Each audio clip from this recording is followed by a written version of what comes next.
Hi, I'm making another video in response to John MacArthur's series that's been posted on YouTube. It's Truth About Speaking in Tongues, John MacArthur, 3 of 22, 4 of 22, etc. I think I'm talking about some of the comments in 3. I've already addressed some of John MacArthur's assertions about spiritual gifts. And so one thing I see in the video is he's really down on emotions, and I can understand that, he's probably very justified in pointing out that there's extremes of emotionalism, and I did not claim that everything that goes by the label charismatic or Pentecostal is from God, and I don't claim that everything that claimed to be spiritual in the first century was from God either. I could show you a video of something really extreme that's charismatic, of somebody claiming to do something miraculous or supernatural. And if somebody speaks in false tongues, for example, does that prove that the Apostle Peter's tongues were false or that Paul's tongues were false? No, it does not. Nor does it prove that all the speaking in tongues today is false. One thing that MacArthur said was that tongues cannot edify. That's what he says. He's referring to Paul.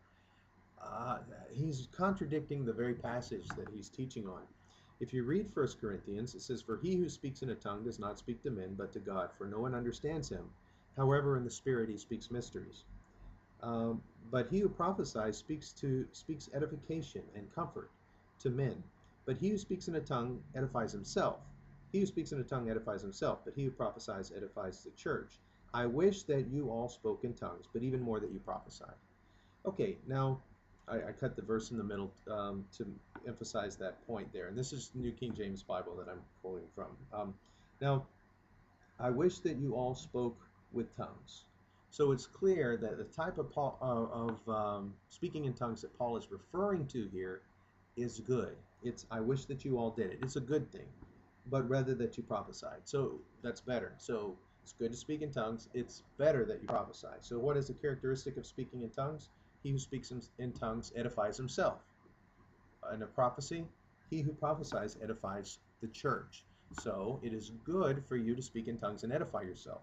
It is better for you to prophesy and edify the church. Let's continue with verse 5. "For he who prophesies is greater than he who speaks with tongues, unless indeed he interprets, that the church may receive edifying." So why is the one who prophesies greater than he who speaks in tongues? Because the church is being edified. But Paul does not say that the one who speaks in tongues and interprets is any less great than the one who prophesies. Remember, Jesus said that the greatest among you shall be the servant of all. If you prophesy and you edify the church, you're serving the church. So this fits well with the teachings of Jesus.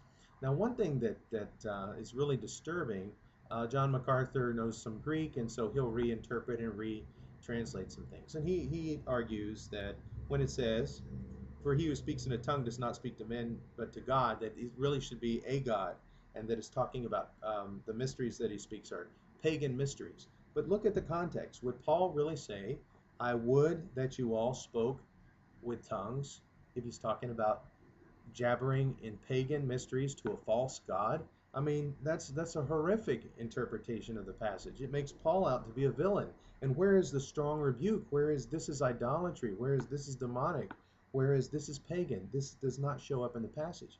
Now, perhaps the Corinthians may have, since many of them had come from pagan backgrounds, their sense of order needed to be corrected. But it's clear from the passage that these are real gifts. And edifying yourself is a good thing, because Paul wished that they would do it, and he spoke in tongues more than you all. And in verse 28, he even specifically allows speaking in tongues. He says, "But if there be no interpreter, let him keep silent in the church, and let him speak to himself and to God." So is Paul saying let him speak to himself and to a God? Oh, it's okay if you do a little bit of pagan prayer as long as you don't do it in church. No, he's not saying that. So clearly, from context, we can see that these are real gifts of the Spirit. This is such a negative view of the genuine gifts of God in this passage. And the issue here is using the genuine gifts in order. And it is possible to use a genuine gift of God in a disorderly manner. Paul tells the prophets to yield the floor. If someone else receives a revelation, a speaking prophet is supposed to be quiet, and he can do it because the spirits of the prophets are subject to the prophets. Now, maybe some of the prophets are saying, "Oh, I can't stop," or maybe they were influenced by pagan ideas of order, But he's talking about the real gifts here. He's not talking about pagans standing up and cursing Christ. Nowhere is that idea mentioned, and it is certainly not associated with speaking in tongues. That's kind of a nonsensical interpretation that MacArthur puts forth, that people were speaking in tongues, cursing Christ when they're speaking in tongues, when no one would understands what they're saying. How would anyone know they're speaking in tongues? They're cursing Christ, and if they were, the Corinthians wouldn't understand what Paul's talking about because they wouldn't know it. They weren't understanding the tongues. That's the point of chapter 14, telling the people to interpret the tongue. So now MacArthur then goes on to say that he also says that gifts cannot be for self-edification, but the very passage that tells us that gifts are for edification tells us that speaking in tongues can be for self-edification. And I would that you all spake with tongues. It's good to edify yourself. It's not appropriate to do it in the church, but you should be seeking to edify the church, which is far superior. Yes, tongues has been overemphasized. Yes, prophecy has been underemphasized. MacArthur says that he stands up and prophesies every week in church. And I wonder if he follows the rule that you may all prophesy one by one.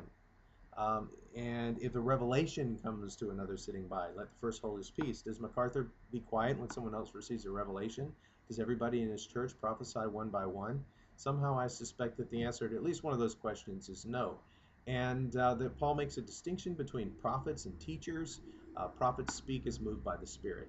Now that's some of the things that I wanted to share on this topic.